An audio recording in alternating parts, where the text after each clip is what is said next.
chapter. I was 30 years old and I literally filed bankruptcy. My business failed. I was driving a beer cart at a country club. Young guys now also have a lot more competition than, the older guys do that started earlier. I've had over 20 businesses. And so that's the thing that separates me. Then you're gonna be struggling with, oh, does she love me for me and who I am? Or is she loving me for the fact that I can provide and I do X, Y, and Z? I struggled with alcohol for the majority of my life. I started it for $3,000. Year number one, I think I made $30,000. And how much will it do this year? Around 9 million. It's really hard to do that, but that's what you need to think about. That's what motivates me. I don't have any desire to build a new house or anything like that. I don't have a desire to drive a Lamborghini. I don't have a desire to buy a vacation home. I just want to keep making myself happy, and what makes me happy is. So I wanted to start off talking about you as a father figure. You've been on YouTube for 15 years now. I'm sure you've had a lot of messages from younger men saying, my dad wasn't around, or my dad wasn't a role model for me, and you filled that gap for me. Yep. How do you feel about that? And was that something you ever expected or intended to happen with the channel?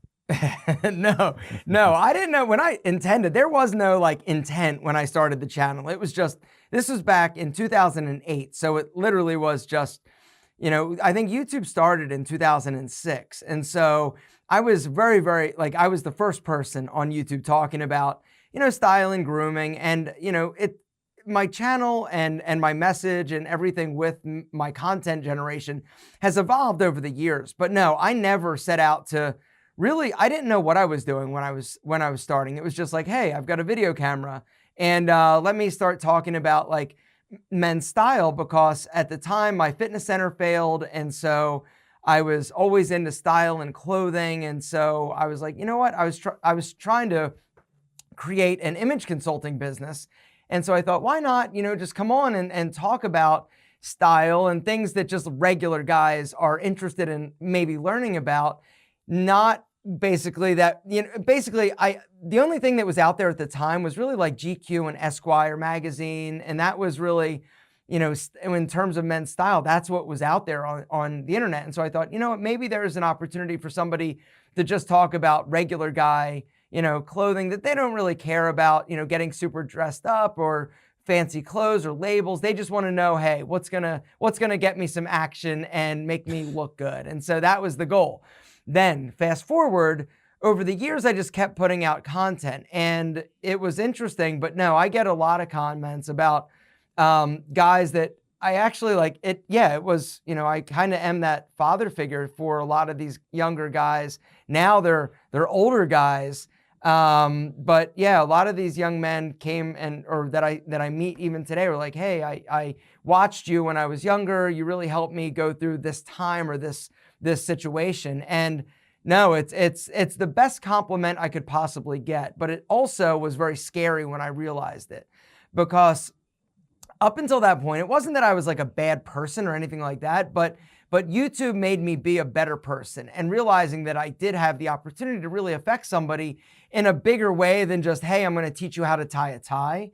It was more than that. And that was something that was kind of it was awe-inspiring, and it was almost jarring for me, because I'm like, oh crap, what do I do with this information and platform? And so it made me honestly be a better person. It's not that I was, like I said, a shithead before, but it made me realize, okay, if I'm going to come on here and have this impact on people, I need to basically walk the walk if I'm going to talk the talk. And so I never wanted somebody to meet me in person and be like, wait a second, that's not the way that you are online. And so it was something where it kind of forced me to be a better person and do better. And so no, it's amazing. But yeah, it's definitely something that I'm aware of. And every day when I meet somebody, a lot of times it will be, hey, I used to watch you, or I used to really love your videos when I was in high school or whatever. And it's not something that I take offense to, oh, well, why don't you watch me now? No, and that's not it at all. It was because my wife will laugh about that. She's like, what do you mean used to? I'm like, no. I'm like, that's not the thing. I came into their life at a specific time, and then basically I did my job. I helped them with whatever they needed at that particular time, and now they're moving on, and they're moving, on to bigger and better things, and I served a very important purpose at a specific time in their life. And so huge flattery and incredible compliment to get. That's true. If somebody's watching the same types of YouTube videos for 10 years, they've probably not absorbed the information too well. And I know what you mean about, it's like this level of responsibility that you almost didn't ask for, because you've set a standard for yourself when you have a platform and you know that people are looking to you for cues on what to do. You think, well, I can't be, going and getting in a fight at a bar or being seen in public in sweatpants in my case. It holds you to this standard that's... Oh my God, you can't wear sweatpants in public anymore. No, I it's funny, but go on with what you're saying. No, I mean, that's just the general point of I think it elevates your own life in a way that's like an unexpected side effect of you create this content just trying to help people. And then in the process, you start questioning, well, wait a minute, I need to live this life. I need to be that person. And then for me, what's happened was as I think about the channel in the future, I think about how I want to improve and change so that I'll have something new to talk about going back the previous year as well. Yeah. A big narrative that I see at the moment is specifically that young men are struggling with various parts of life. What's your feeling about this? I know you've done a couple of videos addressing that. Do you think the issue is as bad as people make it out to be? And what do you see that young men are struggling with? I think they're struggling because of social media, is one of the biggest things. I can't imagine, I'm very fortunate. I feel very fortunate that I didn't grow up with social media. I didn't grow up with a cell phone. Like it's funny, but I'm that old that I didn't get my first cell phone until I was 22 years old. I was like out of college. And so to see what's kind of transpired and happened, I can't imagine how hard and difficult it is today to be growing up and trying to figure out and find your identity. You have so much information just blasted at you, and some of the information is good, some of it's bad, some of it's, really weird, but trying to figure out where you take that information and where you basically learn that those skills, or how to be a man, or how to be, a good dad or a good husband or a good boyfriend or a good son. Like it's very hard. And combine that with the fact that, I think it's gotten more challenging to be a guy and a man, and in today's crazy woke world, I think that it is. And I'm not saying that, all the things that wokeness like represents is bad, but it's come at the detriment to basically trying to help young men feel good about who they are and help them with the issues that they're struggling with. Because even though like we're men, even though we've had like advantages over the years, it doesn't mean that we don't struggle with a lot of the same issues that just everybody does, and the straight white heterosexual male, is kind of seen as the poster child of privilege to some degree. And I'm not saying that it's not the case. And I'm not saying that these people are wrong, but it's come at a detriment. And unfortunately, we look at things a lot of times as a zero-sum game. It's either you're winning and you're losing, or, I'm winning and you're winning. It can be everybody's winning. And so I think it's just hard being a guy and knowing kind of like where you fit. And plus, social media is just weird. And it's hard. I think it's hard to figure out who you are as a man and a person. And then you also have these expectations, because you look at these people that you see on social media, like yourself or me or other people that are showing this lifestyle that actually isn't reality. Mm-hmm. And that's the other thing, is that social media paints this incredible false narrative of what is normal and what's expected and what is realistic. And so when you look at things through this lens of social media, where everybody's driving the amazing cars and all these people are super successful, it doesn't make it very palatable when you look at your life and you're like, wait a second, I am not even like close to like what I see or what these people are representing. And it makes you feel bad about yourself. It makes you feel like a failure. It makes you feel like if you're not making $1 million a year, that you're a huge loser.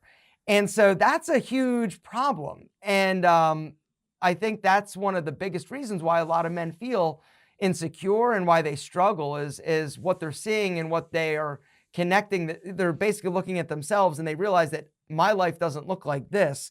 This is not, what I experience in terms of a day-to-day lifestyle or career. And so it makes them feel bad about themselves. And that also makes, I think, for a very difficult, just kind of, it makes you trying to figure out who you are as a man and a person and just a human in this life more challenging. And so that's my I think especially when it comes to the finances, and I know that you're very keen on people, especially when they're younger, very much living below their means and using whatever money is left over to invest in themselves, whether that's with a business, real estate, something else. But I do think with social media, you can compare yourself to people that previously you would only see in a magazine. And there's something about looking at somebody in a magazine that there's this detachment. They're a famous person or whatever. You're not trying to compare yourself to them. But when you see it on Instagram and everybody only posts a highlights reel of their life, they don't post the fact that they don't have a dishwasher and they're doing dishes by hand. They post the beach vacation or the BMW.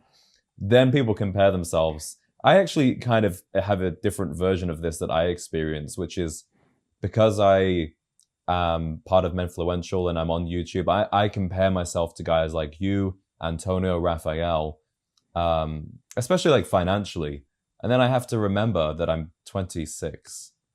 And I've suddenly become very aware of how young I am in this overall thing. So I'd be curious to know what you were doing around my kind of age and what were some of the things that you were struggling with around 25, 26. Oh gosh. So that's an incredible question. When I was 26, I was a disaster. I believe I was I was trying to run a business, a fitness center that was it was a disaster. I was 30 years old and I literally filed bankruptcy. My business failed. I was driving a beer cart at a country club. And a beer cart is basically like, typically you see women, young girls, like 18-year-old girls driving these carts, these golf carts around with like beer and wine and booze on it to these older golfers. And so at that point in my life, and I'll just say 30 because 26, I can't even remember. I know I was probably trying to make my fitness center and my fitness franchise a dream and a reality. I was also doing competitive natural bodybuilding back in the day. But yeah, I was coming to the realization that my dream from the age of 12 years old wasn't going to happen. And so 30 years old, I'm a 30-year-old guy driving this cart around, still trying to basically, make this fitness center a reality. And the hardest part about that was I didn't have a plan B. It was, I'm the type of person that only had a plan A. Like there was only plan A. From the age of 12, there was only one thing that was going to mean success or happiness for me. And that was owning a chain of fitness centers. Like that was it. I wanted to do that from the age of 12 years old. And so at 30, I'm like, okay, shit. Like this doesn't look like it's going to be working for me. And that was the hardest thing. It wasn't that I was broke. I was broke my entire life. From the age of like nothing, we were on welfare, which is, a government assistance. And then I got out of college. And when I had my fitness center, I paid myself $24,000 a year. And then it got to where I wasn't paying myself anything because I couldn't afford to pay myself anything because the business was starting to really stammer and struggle. And I was taking money off of my credit cards, to pay my staff. And so I was working at this country club just to basically put gas in my car and give my then girlfriend, my now wife, a little bit of money, towards rent and food and things of that nature. And so I felt like a huge loser. I was bankrupt and I was at the lowest point in my life because I didn't know where my next move was or what I was going to do next. And so yeah, that was horrible. That was a horrible time for me. And so you're much further ahead. And that's the other thing, that I didn't have the internet when I was 26. I guess the internet was kind of going on at 26 and even when I was 30, but it wasn't like what it is now. And nobody knew that you could make any money creating content. At the time, you need to have like a legitimate, and I say legitimate in air quotes, but you had to have a legitimate business. And so it was whether or not it was brick and mortar or you were selling something. but it wasn't what it is now. And so, you know, I look at all these guys like yourself and all these people that are so much younger than me, like Jose, and Alex Costa is almost 40, but you know, a lot of guys. He looks very young. That's the difference. He looks about 25. Yeah. Alex? Yeah. I couldn't believe he was 38 when I found out. I thought, oh, I've been comparing myself to him. I thought he was like 2 years older than me. Yeah. No. But I mean, it's one of those things where, I mean, these young guys have so much more opportunity. They also have, you know, the world is your oyster, but the negative is that young guys now also have a lot more competition than, you know, the older guys do that started earlier. It's gotten more competitive, but it's also never been easier to grow and to basically make money online than it is now. I mean, it's pretty easy if you can do the hardest part, which is create an audience and people that believe in your content and have bought into what you're talking about and what you're selling. Then it's just a matter of figuring out, hey, how do I monetize this that doesn't mean, you know, jamming sales down people's throat or basically selling out, so to speak. But yeah, when I was 30, I was miserable. I was a huge loser. In my mind, I just learned that, you know, at that point it was I just got the hardest kind of failure out of the way. And there was something liberating that happens when that happens, even though it sucks and it's embarrassing and I was filing bankruptcy and I didn't have any money. It basically takes that worry. Like when you fail, like the biggest reason why people don't succeed or don't do anything with their life is it's that fear of the worst case scenario happening. Well, when the worst case scenario happens or you go through some failures, that's what basically makes you realize, okay, you know what? It sucks and it's embarrassing and yeah, I don't have any money, but I'm still going to be okay and I can try again. I've had over 20 businesses. And so that's the thing that separates me. I'm willing to just fucking try it. Like, oh, I've got an idea. Let me try it. Let me see what happens. And as long as I don't risk more than I'm capable of enduring, because when it comes to money and finances, whether or not it's real estate or any investment, you know, they say don't risk more than you're comfortable losing. Personally, I'm not comfortable losing any money, but you've just got to make sure that you don't risk more than you're able to endure, you know, basically losing. And so, you know, whether or not it's starting a business or doing whatever, you know, I am a fan of living below your means, but it's just because I know, like, when you don't, it makes the chances that you can take and the risks you can take a lot more, there's a lot more riding on it. And it makes when if it doesn't happen as quickly as you think it should, and everybody thinks it's going to happen quicker than it ends up doing, or you come into hurdles and you stumble because, you know, there is no straight line, as you've heard, and it's cliche, to being successful. And then even when you're successful, you're going to have basically all sorts of shit that happens that tries to basically just derail you, or bad things happen. And really being successful is having the ability to be able to take a punch and keep moving forward. Because even to this day, I've got multiple companies that are successful, and every single day there's another problem that I've got to solve. There's another issue that I've got to deal with. And there is no coasting, unfortunately. How long did it take you from what you would describe as your lowest moment, filed bankruptcy, fitness center dreams are dashed, to picking up the camera and recording that first YouTube video? Was there a phase where you were like just lying on the couch feeling depressed? Or did you get straight on with it? No. I didn't have time to do that. I had bills to pay. And so, you know, having bills to pay is one of the best motivators. And I also I'm the type of person that will not ask for a handout from anybody. And at the time I had a girlfriend, my now wife, and I just knew, like, okay, I'm going to be successful. I just don't know what it is yet. And so I've always just had to work. From the age of, 12, I got my first job. I've always had to work in order to make money to pay bills. And so nothing changed. It was just, I filed bankruptcy in 2006. 2008, I picked up my camera and started making YouTube videos. But at the time of YouTube videos, there was no even concept of making money from that platform. It was just, hey, you've got a video camera and a big mouth.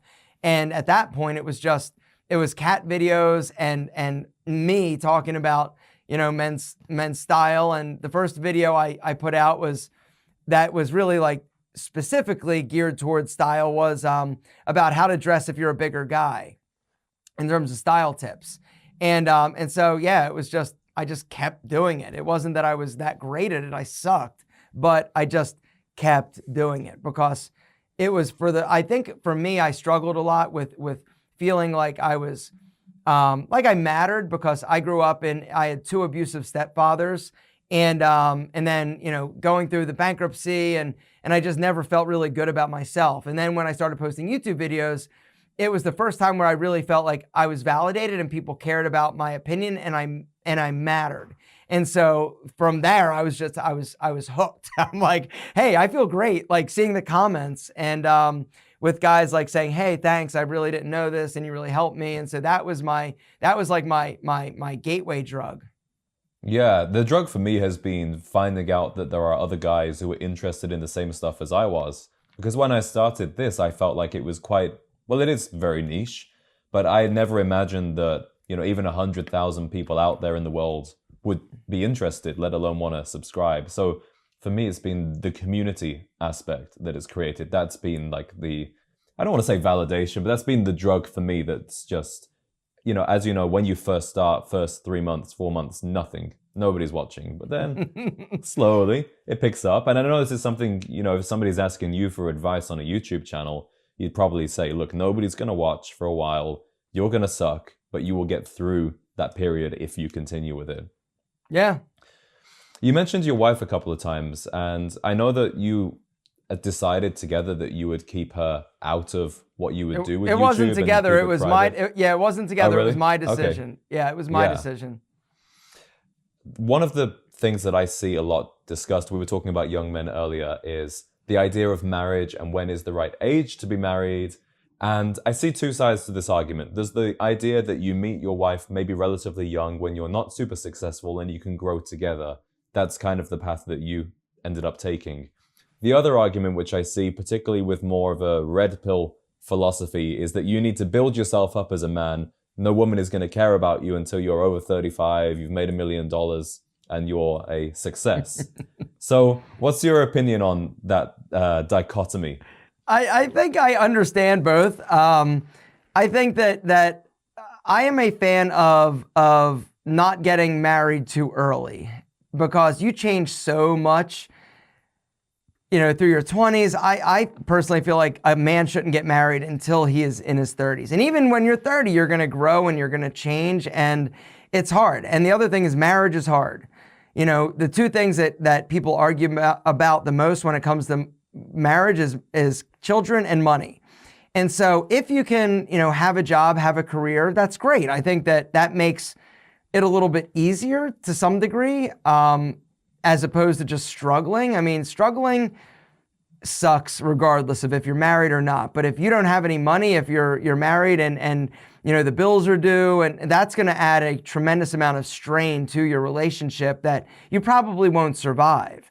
And so I think, you know, if you meet that person, you know, there is no like, unfortunately, like, hey, I'm going to meet this person when I'm 20 or 25 or 30 or 35. It's really, you know, I would say focus on yourself. And if you find somebody that is the right person, and you're never going to know if it's truly the right person, it just has to kind of, you know, feel right, then, you know, there is no playbook for that. But I do understand the whole, you know, red pill argument of be successful.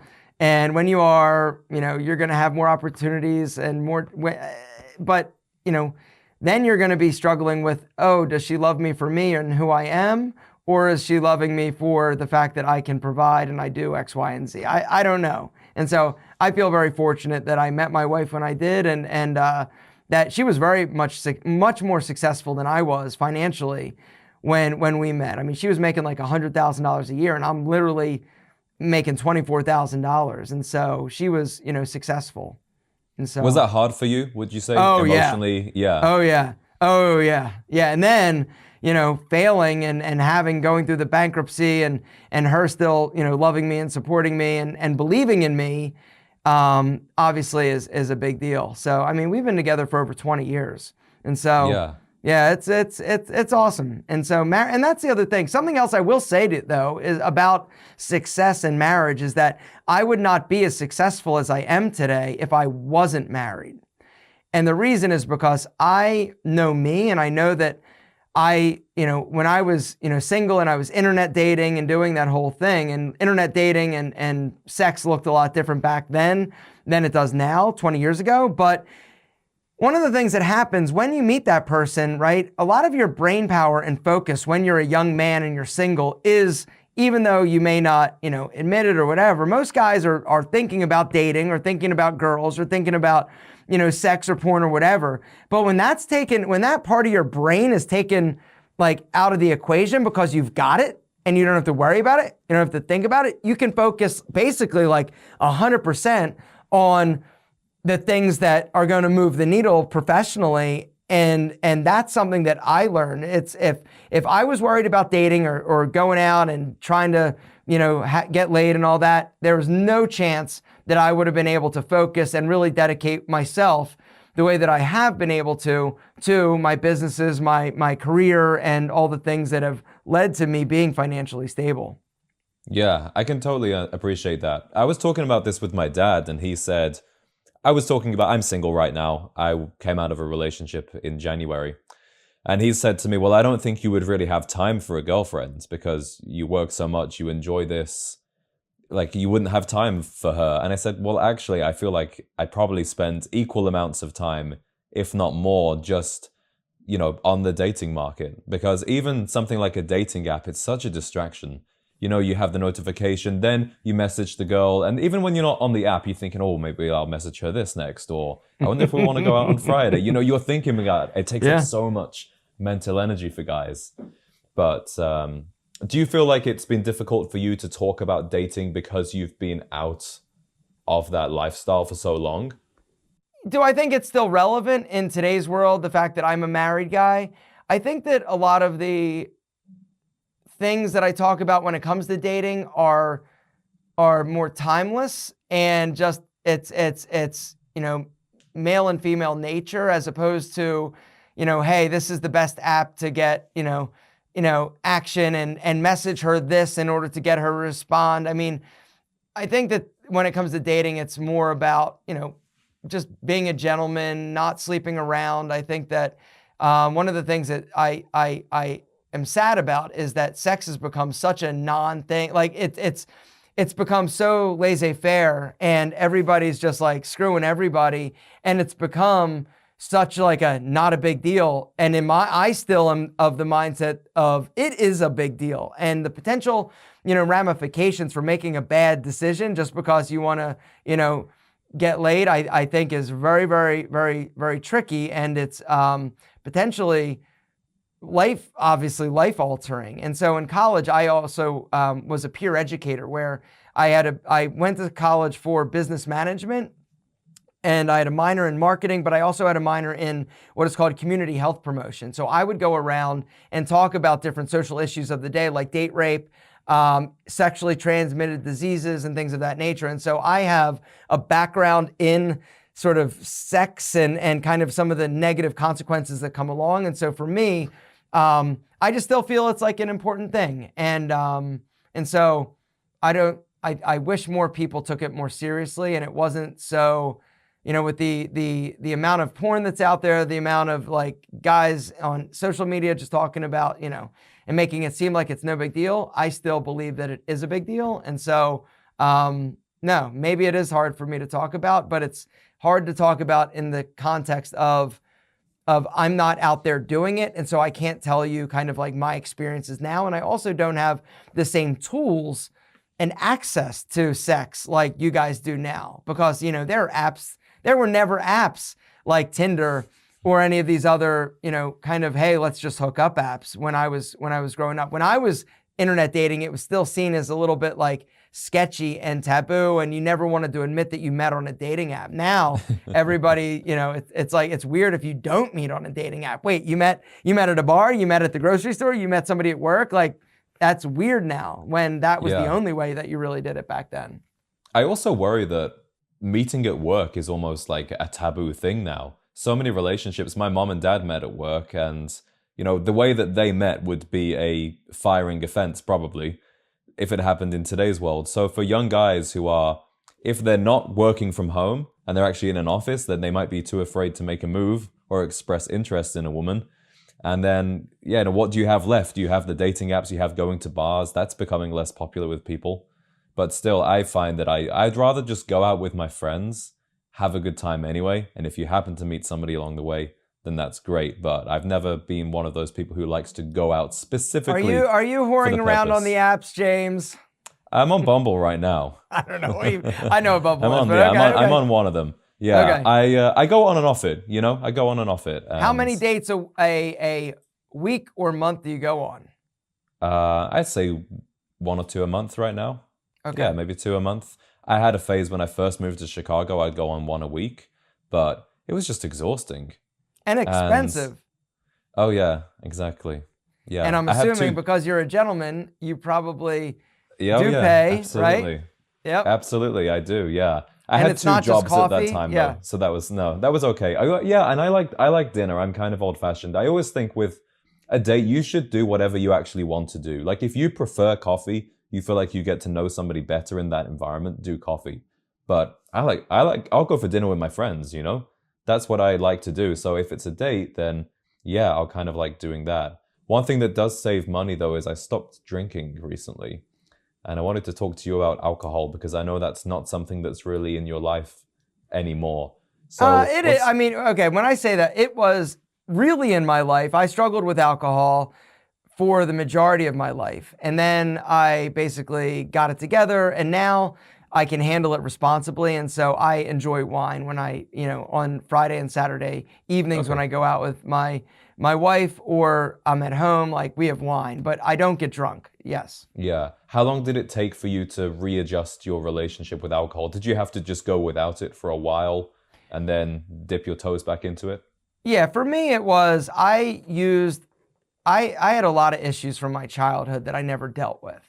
And so it manifested through alcohol. I would abuse it. It was, self-medicating and my early days in YouTube, I was literally filming videos in my bedroom. I had a little credenza next to me and I would and my routine was on Friday, I'd go to the gas station, get a 6-pack of beer, set it there, and then I'd film my video. And in between takes, I would, take a sip of beer. By the end of the video, I drank 6 beers and I'd be drunk and like laying on the couch when my wife got home.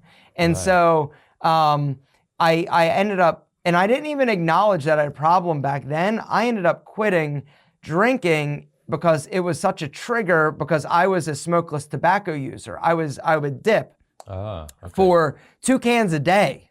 I had a serious nicotine addiction. And so it was something that I just decided I need to quit this, but I know that if I'm gonna quit this, I can't drink because if I have 1 sip of beer, 1 sip of alcohol, the cravings would be insane. And so I ended up quitting for 6 months drinking in order to basically not chew tobacco. And what happened was interesting because not only was I able to quit tobacco, which was it is the hardest thing in the world to do, but it's the thing that I'm the most proud of myself for ever being able to stop because I was so addicted to nicotine.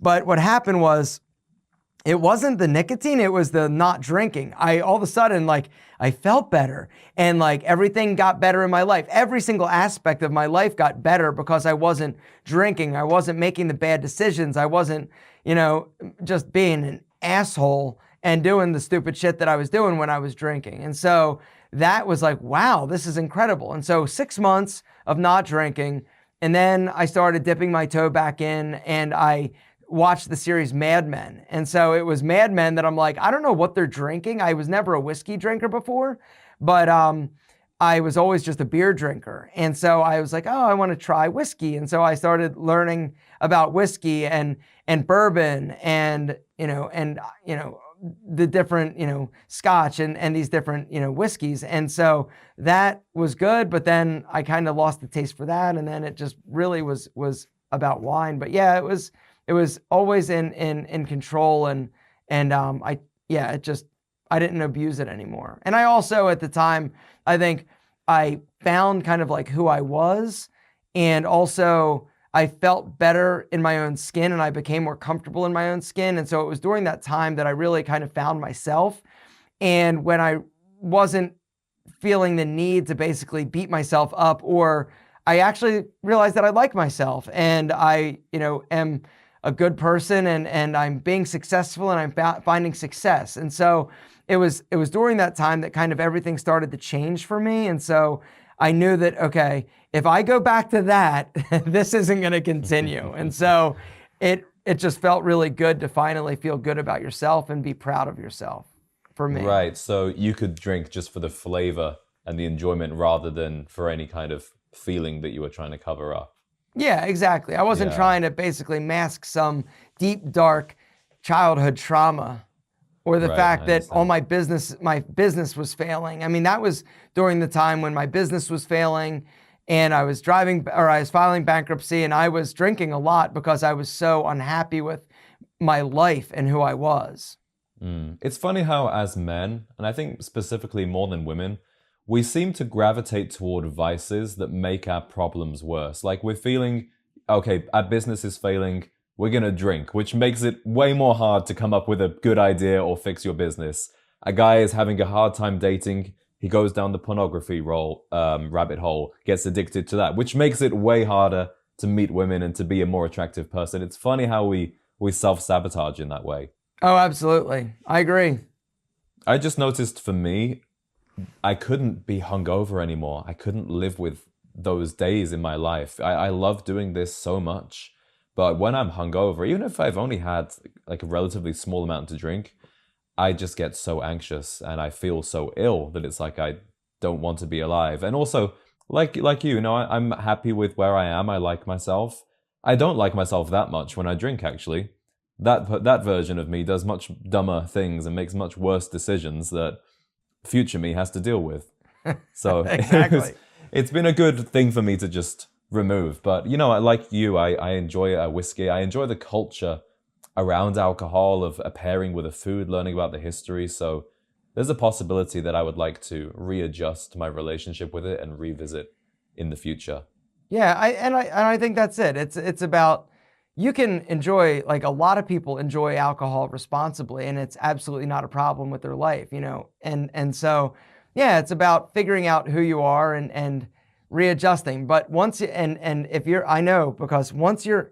you kind of have a better relationship with it, you have one drink, it's like, I'm just drinking, right? And I'm just going to get wasted, and there is no there is no off switch. And so for me, that was me. There was no off switch until I basically was wasted, or I blacked out, or, did something stupid. Yeah. I wanted to talk to you a bit about location, specifically for a young guy, because unlike when you were coming up in your 20s and 30s, location doesn't matter as much anymore. I could be doing this call with you from anywhere in the world. You've made your home in a suburb of Georgia, Atlanta, Georgia. How important do you think it is for a young guy to be in a specific place, whether that's a city in the US, or if he just wants to go out in a cabin in the woods and work remotely on his laptop? Personally, I've come to realize that environment matters. I think it matters more than we realize it does. And even though you can, do this from anywhere, or you can start an online business from anywhere, the reality is, if you are happy and you love being, in the woods or in a cabin, by all means do it. If you get energized by being at a city, or being in Chicago or New York or one of these other, fast-paced places, then that's great. For me, what I've realized is, the place that I ended up settling is something that just fits me like a perfect pair of jeans. It's, there's things to do, and I realize that when I'm here, I'm happier. And I really think that, happiness and mindset and there are a lot of people that are moving to Miami, and there are a lot of people that are moving like to all these different, cities, or out of cities like, Los Angeles, because the cost of living and crime and everything's crazy. But I think it impacts your mindset more than it does anything. And so for me, I find that it really has helped me being where I am, and I've been in a lot of places. I've lived a lot of different in a lot of different areas. And I know that when I am content or happy with where I am, a lot of everything else kind of is better. And so I don't even know if that answers the question, but I think location and environment matters more for mindset than anything else. Yeah, you have to be where you feel happy and where you can be the most productive. For me, that happens to be looking at skyscrapers. But for some people, that might be somewhere in Thailand, for example. But sometimes I feel the urge to make use of my flexibility a little bit more and go traveling. But I did the digital nomad thing for a little while. And I found that, I think you are too, I'm a very routine person. I like to do the same thing every day because I know that works for me. And when you travel, it can be quite hard to stick to that. And you get thrown around and you're joining a different gym every week. And for me, it was very hard. And I found myself being unnecessarily stressed out by this idea of moving around all the time. So just to have a base here in Chicago has been working really well for me. Yeah, I could not do that. I am a homebody. I also don't like to travel. So that is definitely off the table for me.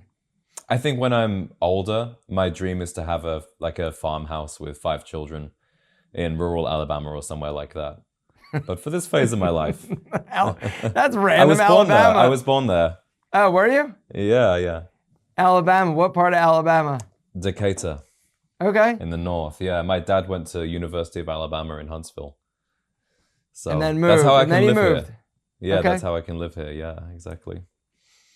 Going back to the YouTube thing, how long did it take in terms of years for it to actually feel like a success? And you mentioned how you started to have a much more positive self-image and you started to like yourself a lot more. How long do you think that actually took to happen? God, probably 2 years, probably 2 or 3 years.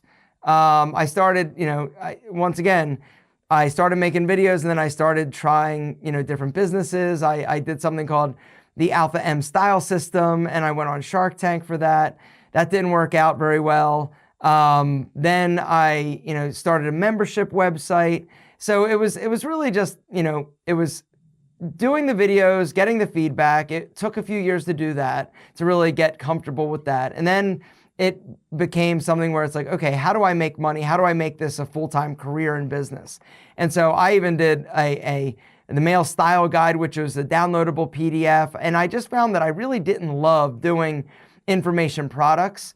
And so I'm a physical product guy. And so, Pete and Pedro was, I've been doing that now for 10, almost 11 years. And then a few years after that, I started Tiege Hanley, the skincare company. We've been doing that now 8 years. And so, it was probably 2 or 3 years before I really kind of found a little bit more of a stride in terms of making money, making actual, making it a career. Because for the first... go on. No, for the first 2 or 3 years I was making YouTube videos, I still was a personal trainer, going to people's homes and that's what I did because that's how I made money. And then on the weekends or on Fridays I would do the content. And then there was a point at which I was also doing the image consulting. But yeah, it was something where it's like, okay, I have enough money, I had $10,000 in the bank, and I think I'm gonna try to do this full time. And that $5,000 in the bank doesn't sound like a lot, but for me, it was more money than I ever had in my life. And it's like I had my bills covered for a month or 2 months. And so I was able to basically try doing this full time, and that's how it really kind of scaled. Yeah. Today, it's kind of like a cliche almost that an influencer will have a business or a product, and we even see celebrities doing it. But back then, was that a thing that YouTubers were doing, really? Nope. No. Where did the idea come from? Did you just want to create these products for yourself, for the market, and then you happen to have an audience to which you can market them? Yeah, it was basically I was doing content about hair and grooming, and I thought, you know what, this is really what I love. I love hair products. I love talking about it, and so I had a friend who had connections in the different hair product manufacturing space. And I went to him, I said, hey, I think I want to do this. Do you have any connections, or can you give me any, feedback or where I should go? And he gave me a number to a few numbers to a few different companies. And then I decided, okay, I'm going to try to make this a business. And so when I started Pete and Pedro, I started it for $3,000.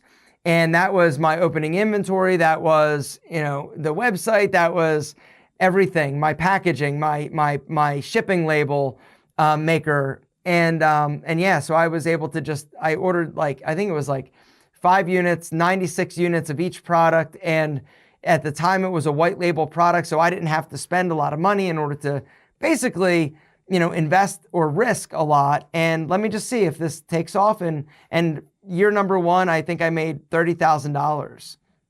And then year number 2, it was like 90,000. And then it just kept growing and scaling from there. But yeah, it was just something that I was interested in, and I love talking about. And how much will it do this year or for 2024? And around 9 million. I was hoping to do 10 million. As of last year, we grew like 25%, 23% last year. And this year it got harder. Everything got harder. Competition got harder. Traffic got a lot more expensive. It's just become, the internet has become harder for internet businesses and e-commerce. And it's not just me, it's everybody across the board is feeling these pains of operating in a post-COVID world. I also think with content as well, I kind of see it as the gold rush. This is the opportunity, the place where people are making money, but the more the mine gets mines, then it can be a little less fortuitous for everybody who comes along afterwards. But I still, I feel like I've been able to make a living off this within 1 year of posting YouTube videos. I don't have a company yet, but as you know, I'm thinking about it. I'm working on something. Yeah. So I'm looking forward to that. I'm curious, here's the thing though, as an influencer, it has never been more important to figure out a way how to make money off of the platform, because you never know when, and that's why I feel like I finally feel like, okay, I finally made it.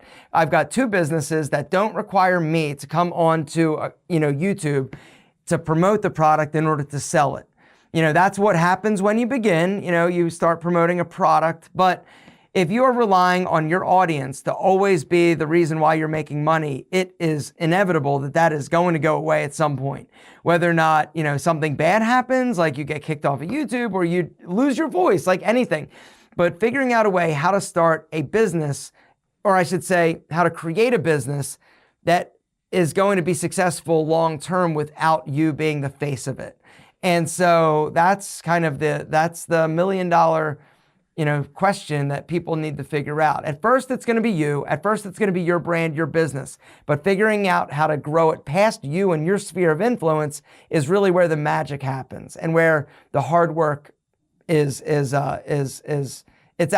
really hard to do that, but that's what you need to think about.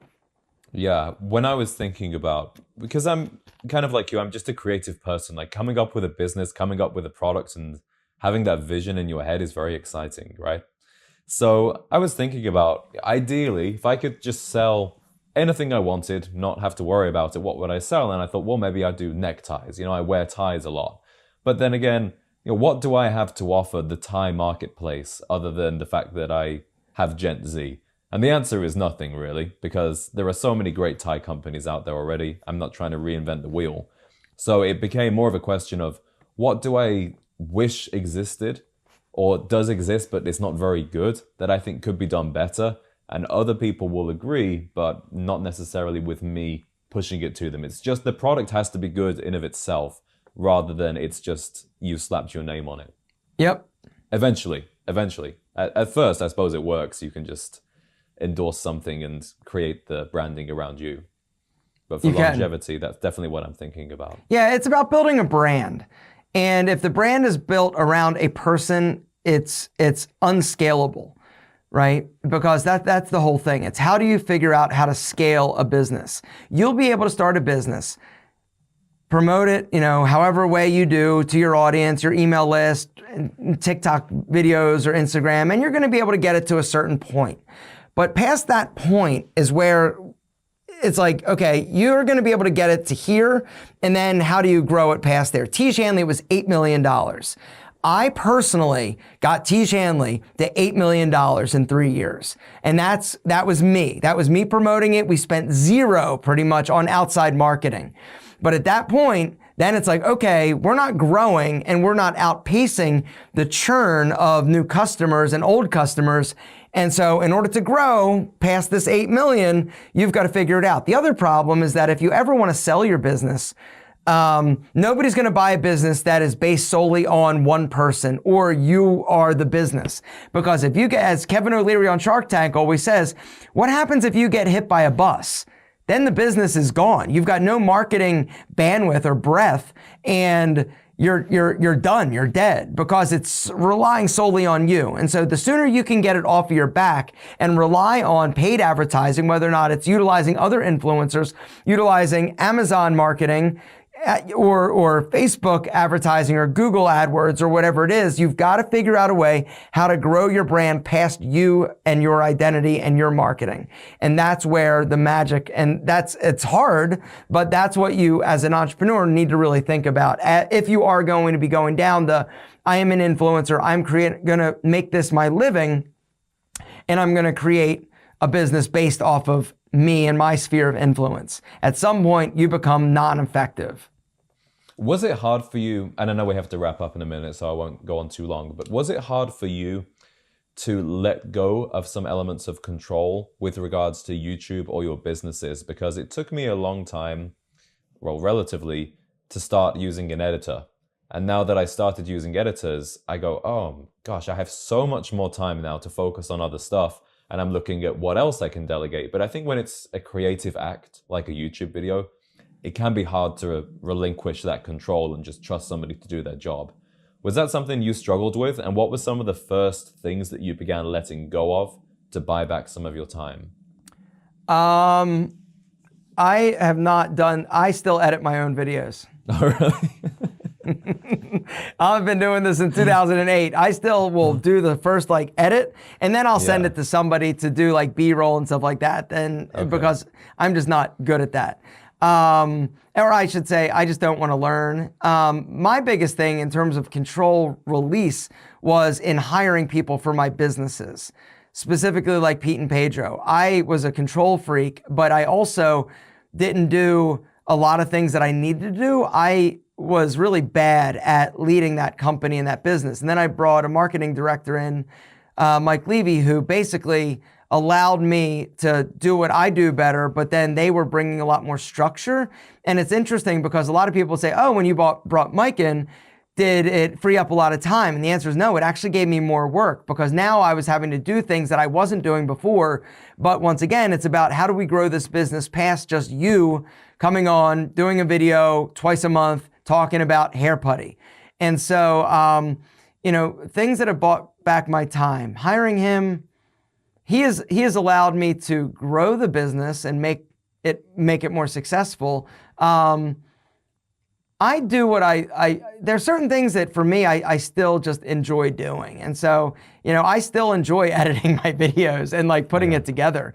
And so a lot of people will laugh at me and say, that's crazy. But when I think about it, I want to do that. I enjoy doing it. So why should I not? Even though, I might get a little bit more time back. But if that's the cost of doing business and making X number of dollars a year, then, whatever. There's worse ways to make a buck. And so for me, I still see it as something that I enjoy doing.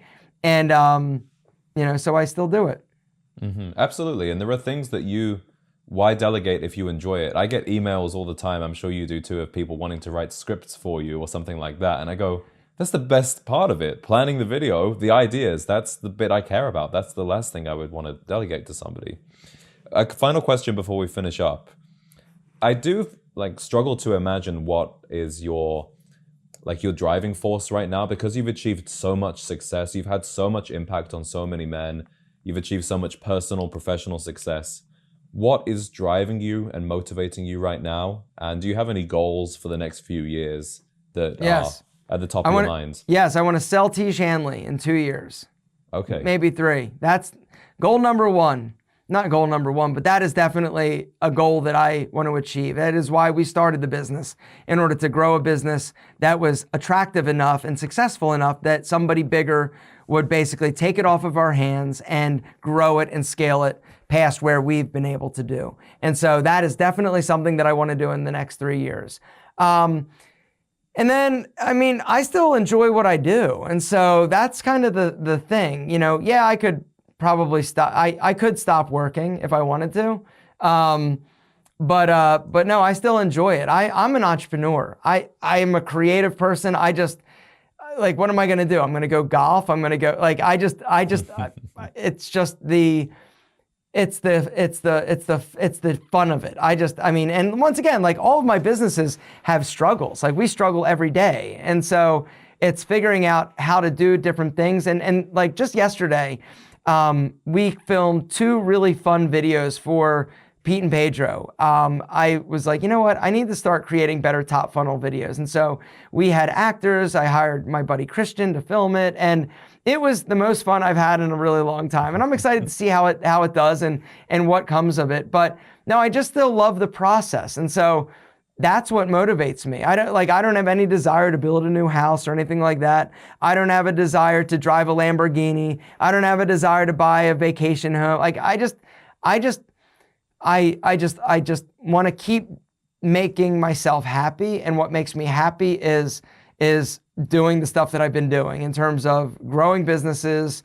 And that's one of the other things, you know, when it comes to business and entrepreneurship, you know, for me, it's about growth. It's about, you know, figuring out how to take it to that next level. And, you know, okay, I didn't hit $10 million this year. I got to do it next year. How am I going to get there? And, you know, and growth and top line revenue, not to mention profitability, which is really the thing that matters. It doesn't matter how much money you do or generate from a gross revenue perspective. It's how much money you're sticking in your pocket, because a lot of companies and people get really excited about, oh, I did 10 million. Well, if you did 10 million and you've got a 1% profit margin, that really sucks. And you're taking on a lot of risk. You're taking on a lot of headaches. For what? For nothing. And so for me, you know, profitability is something that I'm very, very, very focused on. And so just building a great company, and I want to challenge myself to see if I can kind of do something and challenge myself to grow it beyond where I ever thought was possible. And so I look at a company like Dr. Squatch, who basically was in business for 4 years before they ever really scaled. And, you know, they were successful. They were doing, you know, $2, $3, $4 million a year. It was a lifestyle business, but then they figured out that creative component and they grew it bigger, and they, you know, they exploded. And that's kind of where I want to get to when it comes to that company. And so, yeah, and I just want to keep being happy and doing what makes me feel fulfilled, and helping people where I can, and taking care of my family, and just enjoying myself. And that's it, man. That's what motivates me. I don't want to not work. That's more than enough. Yeah. That's more than, and you know what? At some point, my goals will probably change, and I may not want to make videos anymore, and I may not want to do this, and I may not want to break rocks every day, because that a lot of times is what it feels like. But and now also, you know, one of my other things that I want to do is help other men, other people, you know, create the life that they want and create businesses. And so I started a membership website, as you know, just to try to help people that want to be entrepreneurs kind of, you know, avoid some of the pitfalls and struggles that I have faced. And, you know, so I enjoy that too. And so we'll see what happens. What about you, James? Now you're just getting started. So you're just, the thing is, you're just starting, man. You're excited about all of it right now. Yeah. And, you know, I don't try and come up with like a 5-year plan, because for me, when I look back at who I was 5 years ago, everything is impossible to imagine what would have happened. I try and think about 6 months to a year ahead, but my goals, I would say, are fairly modest in a sense of, you know, I'm not trying to hit X number of subscribers. I want to improve the quality of my videos. I would like to make it a bigger thing. You know, I have the in-person events. Well, I think these could be bigger. We should do it in different cities. Maybe I'll have some products that complement this overall lifestyle. I want a filming room. I want a 2-bedroom apartment so I can have a studio. That's a good goal. A filming studio. That's my main goal. Definitely, yeah. Well, that's what's next, man. Exactly. Yeah. Yeah. Well, thank you so much for making time today. I really, really appreciate it. Of course, James. I just appreciate you doing what you're doing, and I really just appreciate you being authentic and starting to create amazing content. And that's the thing. Like, I look at you, I look at your channel, and I can still feel like I know what you feel right now in terms of it's like blue ocean. You've got all of these things that you want to say, and all of these videos and topics that you want to cover, and it's just exciting, and it's fresh, and it's new, and it's intoxicating. And now you're starting to see some success, and it is a wild ride. You just keep doing it, keep being you, keep staying true to you and your brand, and the rest will take care of itself. I'm jealous to some extent about where you are in the process, because I know that as it becomes a bigger thing, as you've been doing this longer, it becomes harder, it becomes like just different. And so when you're new, when you're fresh, it's exciting, it's beautiful, and the whole process is a beautiful thing. And so just be present in the moment and what you're going through. Don't look too far ahead, like you're saying, and just let it play out. And just take care of yourself, and yeah, you're gonna have a wild, good ride. But yeah, you're gonna be just fine. I'm proud of you for what you've done, and excited to see where you go. Thank you. I'm very grateful to you. Not only that we're connected now, but also the 15-year-old me who was watching your videos and realizing that, oh, maybe I should wear some shoes other than sneakers all the time. Exactly. It's eventually morphed into this. Exactly. Well, congratulations, brother. I'll talk to you soon. Thank you very much. All right, take care. Have a great evening. Bye.